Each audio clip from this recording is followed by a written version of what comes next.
സർവശക്തനും ശുദ്ധമുള്ള റുഹായുമായ സത്യേക ദൈവത്തിൻ്റെ നാമത്തിൽ തനിക്ക് സ്തുതി. ബലഹീന്മാരും പാപികളുമായ നമ്മുടെ മേൽ തൻ്റെ കരുണയും മനോഗുണവും രണ്ട് ലോകങ്ങളിലും സദാ വസിച്ചിരിക്കുമാറാകട്ടെ. ദൈവത്താൽ അനുഗ്രഹിക്കപ്പെട്ട വിശുദ്ധ ജനമേ, പരിശുദ്ധ സഭ ജ്ഞാനയിത്തോ ഞായറാഴ്ചയിൽ എത്തിച്ചേർന്നിരിക്കുകയാണ്. അതായത് പുറജാതിയായിരുന്ന സിറോഫൈനീഷ്യൻ വിമൻ എന്ന വിശുദ്ധഗ്രന്ഥം പറയുന്ന പുറജാതിയായിരുന്ന ഒരു സ്ത്രീയുടെ മകളിൽ നിന്ന് കർത്താവിൻ്റെ രക്ഷിതാവുമായ മശിഹാ തമ്പുരാൻ പിശാചിനെ ഒഴിപ്പിച്ചതിൻ്റെ ഓർമ്മയെ സഭ ഇന്ന് കൊണ്ടാടുകയാണ്. നാം ഒരു മരുഭൂപ്രയാണം ആരംഭിച്ചിട്ട് അത് പാതിയിലേക്ക് എത്തിച്ചേർന്നിരിക്കുകയാണ്. ഈ ബുധനാഴ്ച പാതിയുടെ ബുധനം കർത്തവനായ മോർ അബ്ഗാർ രാജാവിൻ്റെ ഓർമ്മയെ സഭ കൊണ്ടാടുന്ന ദിവസം കൂടിയാണ്. ഏതൊരു യാത്രയും പാതി ദൂരം എത്തിച്ചേരുമ്പോൾ പിന്നിലേക്ക് ഒന്ന് തിരിഞ്ഞു നോക്കുകയും മുന്നോട്ടുള്ളതിന് ആവശ്യമായവയെ വേണ്ടി വന്നാൽ ശേഖരിക്കുകയും ആർജിക്കുകയും ചെയ്യുക എന്നുള്ളത് ഏത് നല്ല യാത്രികയുടെയും ലക്ഷ്യപ്രാപ്തിക്ക് അനിവാര്യമായ സംഗതിയാണ്. അതുപോലെ തന്നെ ഈ യാത്രയും ഈ മരുഭൂപ്രയാണം നാം ആരംഭിച്ചത് കൊഹനയുടെ ഞായറാഴ്ചയിലാണ്. കൊഹനയിൽ പുരോഹിതന്മാരെ വാങ്ങിപ്പോയ സകല ആചാര്യശ്രേഷ്ഠന്മാരെയും കൂടെ കൂട്ടി, നമ്മുടെ മാതാപിതാക്കളും ഉറ്റവരും ഉടയവരുമായി വാങ്ങിപ്പോവരെ കൂടെ കൂട്ടി, സാക്ഷാൽ മണവാളനാകുന്ന മശിഹാ തമ്പുരാനെ കൊത്തിനയിലെ കല്യാണ വീട്ടിൽ വെച്ച് നാം മുഖാമുഖം കണ്ട് അവനോടൊപ്പം യാത്ര ഇന്ന് ഒരു പുറജാതി സ്ത്രീയുടെ വീട്ടുപടിക്കൽ അല്ലെങ്കിൽ അവളുടെ സാന്നിധ്യത്തിൽ അവളുടെ സമീപത്തിൽ എത്തിച്ചേർന്നിരിക്കുമ്പോൾ ഈ ഞായറാഴ്ച നമ്മളുടെ ആഹ്വാനം ചെയ്യുന്ന ചില യാഥാർത്ഥ്യങ്ങളുണ്ട്. കർത്താവിൻ്റെ രക്ഷിതാവുമായവൻ്റെ ജനനസമയത്ത് മാലാഹമാർ ആർത്തുപാടിയതായൊരു വർത്തമാനമുണ്ട്. ഇതാ സകല ജനത്തിന് ഉണ്ടാകുവാനുള്ള മഹാസന്തോഷത്തെ ഞാൻ നിങ്ങളോട് അറിയിക്കുന്നു. ആ മഹാസന്തോഷത്തിന് ഇന്ന് ഈ സ്ത്രീ ഭാഗഭാഗിത്വം പ്രാപിക്കുകയാണ്.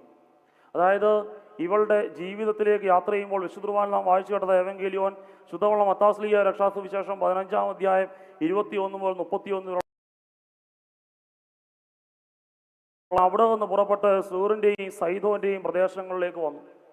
പ്രാന്തപ്രദേശങ്ങളെ അന്വേഷിച്ച്, അതിർവരമ്പുകളെ അന്വേഷിച്ച്, അതിർത്തികളെ അന്വേഷിച്ച് യാത്ര ചെയ്യുന്ന ഒരു മശിഹാ തമ്പുരാനെ ഗ്രന്ഥകാരൻ അബദ്ധവശാൽ ചിത്രീകരിച്ചതല്ല, മനഃപൂർവ്വം ചിത്രീകരിച്ചിരിക്കുക. കാരണം അവൻ്റെ വരവിൻ്റെ ഉദ്ദേശം എന്ന് പറയുന്നത് നഗരമധ്യത്തിൽ സുഗലോൽപതയിൽ രാജമാളികയിൽ വാണല്ലുവാനല്ല, പിന്നെയോ അതിർവരമ്പുകളിൽ കടക്കുന്ന അനാഥനെയും വിധവയെയും അഗതിയെയും പരദേശിയെയും ആലംബഹീനനെയും ചേർത്ത് പിടിക്കുവാൻ തക്കവണ്ണം അടിച്ചമർത്തപ്പെട്ടവനെ, തിരസ്കരിക്കപ്പെട്ടവനെ, മാറ്റി നിർത്തപ്പെട്ടവനെ ചേർത്ത് പിടിക്കാൻ തക്കവണ്ണം പുറജാതി എന്ന് വിളിക്കപ്പെട്ടവൻ, പാളയത്തിലേക്കുള്ള പ്രവേശനം അന്യമാക്കപ്പെട്ടവൻ, അവനെ ചേർത്ത് പിടിക്കാൻ തക്കവണ്ണം സഘോന്നതങ്ങളിൽ നിന്ന് താഴെ ഭൂമിയുടെ അഗാധങ്ങളിലേക്ക് ഇറങ്ങി വന്ന ഒരു ദൈവത്തിൻ്റെ കഥയായി വിശുദ്ധൻ നമുക്ക് പറഞ്ഞു തരുന്നത്.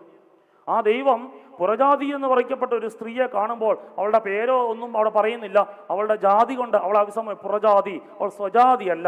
സ്വജാതി അല്ലാത്തത് കൊണ്ട് തന്നെ സ്വജാതിയുടെ ഓരോ അവകാശത്തിനുള്ള അർഹയല്ലെന്ന് സത്യമായും സ്പഷ്ടമായും വിശുദ്ധരെ നമ്മളെ പഠിപ്പിക്കുമ്പോൾ ഇവളോ മശിഹായുടെ പുറകെ നടന്നിട്ട് ഇവളോട് പറയുന്നൊരു കാര്യം, ഇവൾ മശിഹായെ അഭിസംബോധന ചെയ്യുന്നൊരു നാമമുണ്ട്. ദാവീദിന്റെ പുത്രനായ കർത്താവേ, ദാവീദിന്റെ പുത്രനായ എൻ്റെ കർത്താവേ, എന്നോട് മനസ്സറിയണമേ. ദാവീദിന്റെ പുത്രൻ എന്ന് ഇവനെ അഭിസംബോധന ചെയ്യുന്നതിലൂടെ ദാവീദിന്റെ മകളുടെ അവകാശത്തിൽ ഞാൻ അന്യനായിരിക്കെ നീ അതിന് അവകാശപ്പെട്ടവനാണെന്ന് ഇവൾ ഏറ്റുപറയുക കൂടിയ കർത്താവിനോട്. അതുമാത്രം ഇവൾക്ക് ലഭിക്കുന്ന സൗഭാഗ്യങ്ങളെ പറ്റി വിശുദ്ധന്റെ അവസാന ഭാഗത്ത് കാണാൻ കഴിയും നമുക്ക്. അപ്പോൾ ദാവീദിന്റെ പുത്രനെ എന്ന് അവനെ അഭിസംബോധന ചെയ്തിട്ട് അവന്റെ പിന്നാലെയാണ് തന്റെ മകൾക്ക് വേണ്ടി ആവശ്യപ്പെടുമ്പോൾ ഇവൻ അവളെ ഒഴിവാക്കി വിടുകയാണ്. അവളോട് തിരിഞ്ഞു നോക്കിയോ മറുപടി പറയുകയോ ചെയ്യുന്നില്ല. എന്നാൽ ശിഷ്യന്മാർ ശല്യം സഹിക്കാൻ വയ്യാതല്ല, ഈ സ്ത്രീയോടുള്ള സ്നേഹം കൊണ്ടൊന്നുമല്ല, അവന് പറയാം ഇവളെ എങ്ങനെയെങ്കിലും ഒഴിവാക്കി വിട്, എന്തെങ്കിലും കൊടുത്ത് ഇവളെ ഒഴിവാക്കി വിടുന്ന് പറയുമ്പോൾ കർത്താവ് പറയുന്ന മറുപടി വളരെ ശ്രദ്ധേയവും വളരെ ചിന്തനീയവുമാണ്. ദൈവമെന്ന് വിളിക്കപ്പെട്ട സർവ്വലോകത്തിന്റെ രക്ഷയ്ക്ക് വേണ്ടി ഞാൻ ഭൂജാതനായെന്ന് പറയപ്പെട്ട ഒരു ദൈവം പറയാൻ കൊള്ളാമെന്ന് വർത്തമാനമല്ല ഇവിടെ മശിഹാ പറഞ്ഞത്.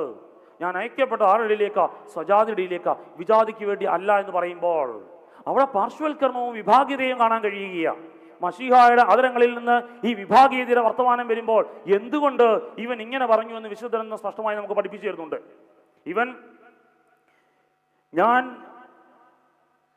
ഇസ്രായേൽ കുലത്തിൽ നിന്ന് നഷ്ടപ്പെട്ടു പോയ ആടുകളുടെ അടുക്കിലേക്കല്ലാതെ അയക്കപ്പെട്ടിട്ടില്ല എന്ന് അവളോട് പറഞ്ഞു. അവളോ ഉത്തരമായിട്ട് എൻ്റെ കർത്താവ് എന്നെ സഹായിക്കണമേ എന്ന് പറഞ്ഞപ്പോൾ യേശു തമ്പുരാൻ വീണ്ടും മക്കളുടെ അപ്പം എടുത്ത് നായ്ക്കൾക്ക് ഇട്ടുകൊടുക്കുന്നത് ശരിയല്ല എന്ന് പറഞ്ഞു. അപ്പോൾ അവൾ സത്യമായും കർത്താവേ നീ പറഞ്ഞത് സത്യം തന്നെ, എന്നാൽ നായ്ക്കളും അവയുടെ യജമാന്മാരുടെ മേശകളിൽ നിന്ന് നുറുക്കുകൾ തിന്ന് ഉപജീവിക്കുന്നുണ്ടല്ലോ എന്ന് പറഞ്ഞു.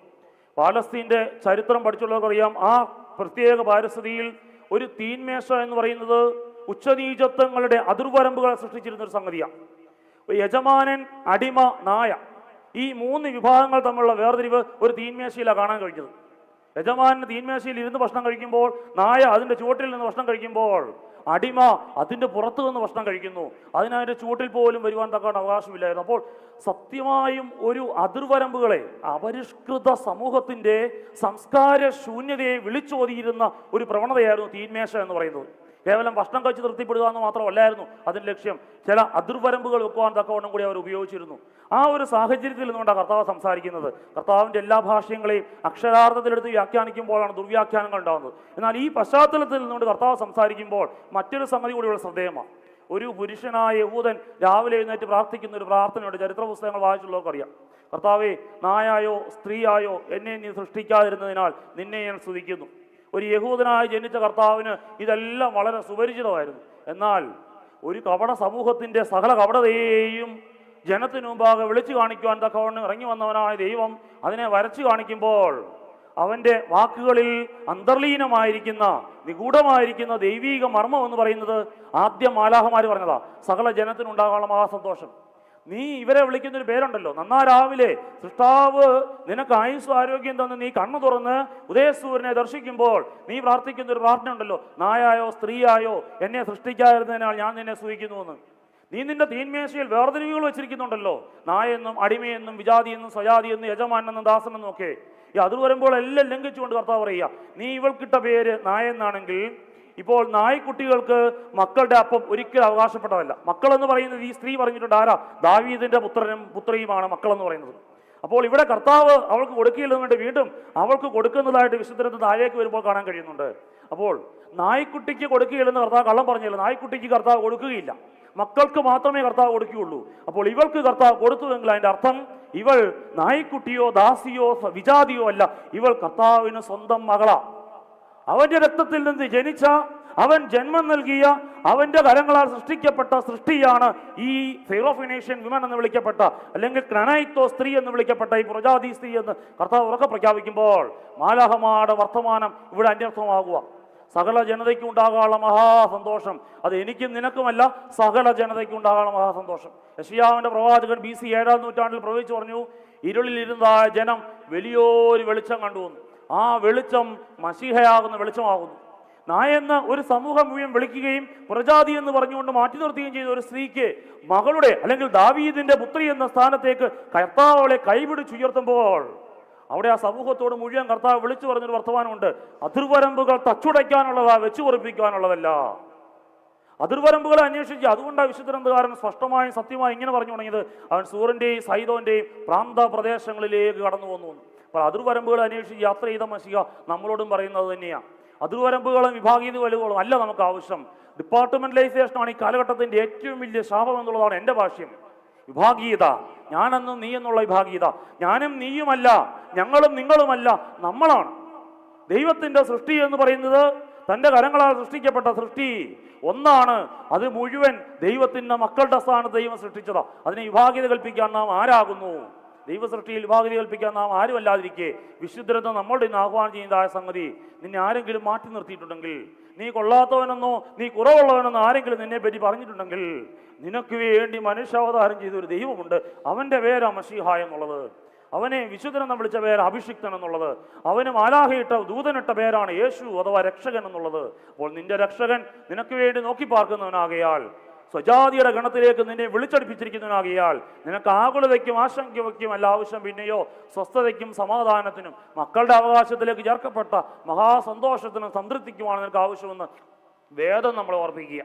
അപ്പോൾ മക്കളുടെ അവകാശത്തിലേക്ക് വിളിക്കപ്പെട്ടവരാകിയാൽ അവൻ്റെ മക്കളുടെ സ്ഥാനത്ത് നിന്നുകൊണ്ട് അവൻ്റെ നന്മകളെ പ്രാപിക്കുവാൻ വിശുദ്ധഗ്രന്ഥത്തിൻ്റെ ഈ പഠനവും ബലിയിലുള്ള സംബന്ധവും നമുക്കിടയാക്കി തീർക്കട്ടെ എന്ന് പ്രാർത്ഥിക്കുക.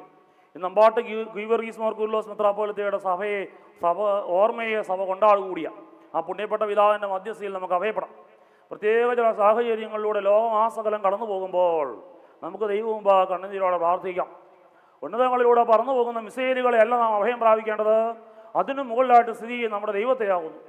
അവൻ ഇതിനൊക്കെ മുകളിൽ സ്ഥിതി ചെയ്യുന്നവനാകിയാൽ താഴെ അഗാധങ്ങളിലും അവൻ്റെ കണ്ണ് എത്തിപ്പെടാതിരിക്കുന്നില്ല എന്ന് വിശുദ്ധഗ്രന്ഥവും പിതാക്കന്മാർ നമ്മളെ പഠിപ്പിക്കുമ്പോൾ ആഴങ്ങളെ ഉറ്റുനോക്കുന്നവനായ ദൈവത്തിൽ ആശ്രയം വെച്ചുകൊണ്ട് സ്വസ്ഥതയോടെ സമാധാനത്തോടെയും ഈ ദുഷ്കര കാലഘട്ടത്തിൽ ജീവിക്കുവാൻ സർവശക്തനായ ദൈവം നിങ്ങൾക്ക് എല്ലാവർക്കും ഇടയാക്കട്ടെ എന്ന് പ്രാർത്ഥിച്ച് നന്മകളെ നേർന്നുകൊണ്ട് നിർത്തട്ടെ. ദൈവം അനുഗ്രഹിക്കട്ടെ.